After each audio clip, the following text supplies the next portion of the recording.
చేసిన దుర్మార్గులు వీళ్ళ పేర్లు ఇవి అని చెప్పి ప్రజలందరికీ చెప్తాం ఒక రిజిస్టర్ పెట్టి. రెండోది, ఇంకా ఫాస్ట్ ట్రాక్ కోర్టులు పెంచుతాము. స్కూళ్ళల్లో తప్పకుండా ఇది కరికులం ఇంట్రడ్యూస్ చేస్తాము. ఎందుకంటే పిల్లలకు స్వీయ రక్షణ గురించి కూడా తెలియాలి.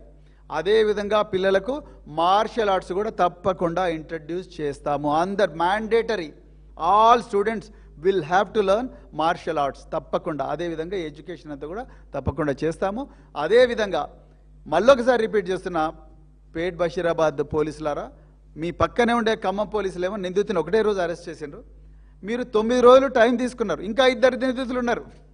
వాళ్ళని మీరు ఇంతవరకు కూడా అరెస్ట్ చేయడం లేదు, వాళ్ళని ఎగ్జామిన్ చేయడం లేదు.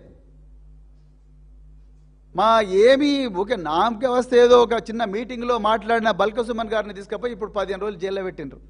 మరి జగ్గారెడ్డి ఎందుకు జైల్లో పెట్టలేదు? మరి ఆయన మాట్లాడలేదా? మైనంపల్లి హనుమంతరావు, హరీష్ రావు గారిని, కేటీఆర్ గారిని పెట్రోల్ పోసి గాలబెడతాన్నాడు కదా, మరి ఎందుకు ఆయన అరెస్ట్ చేయలేదు? జగ్గారెడ్డి పోలీసులను విపరీతంగా అమనాభూతులు తిట్టిండు కదా, మరి ఆయన ఎందుకు అరెస్ట్ చేయలేదు? రేవంత్ రెడ్డి గారు సాక్షాత్ ముఖ్యమంత్రి గద్దెలు కూలగొట్టండి అన్నాడు కదా, బీఆర్ఎస్ గద్దెలు, మరి ఆయన ఎందుకు అరెస్ట్ చేయలేదు? గద్దెలు కూలగొట్టండి అన్నాడు రేవంత్ రెడ్డి, ఓపెన్ పబ్లిక్ మీటింగ్లో అంటున్నాడు. మరి అది కూడా నేరమే కదా. కాళేశ్వరం ప్రాజెక్టు పేల్చేసిండ్రు, మరి అది కూడా నేరమే కదా. అదేవిధంగా తనుగలలో చెక్ డ్యామ్లు పేల్చేసిండ్రు, అది కూడా నేరమే కదా. మరి వాటిని చేయట్లేదు.